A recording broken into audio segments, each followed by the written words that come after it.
A wolf meeting with the lamb, astray from the fold, resolved not to lay violent hands on him, but to find some play which should justify to the lamb himself his right to eat him. He thus addressed him: Cyril, last year you grossly insulted me.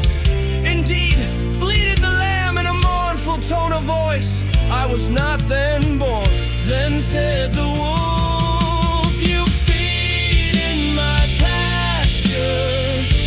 No, good sir, replied the lamb, I have not yet tasted grass. Again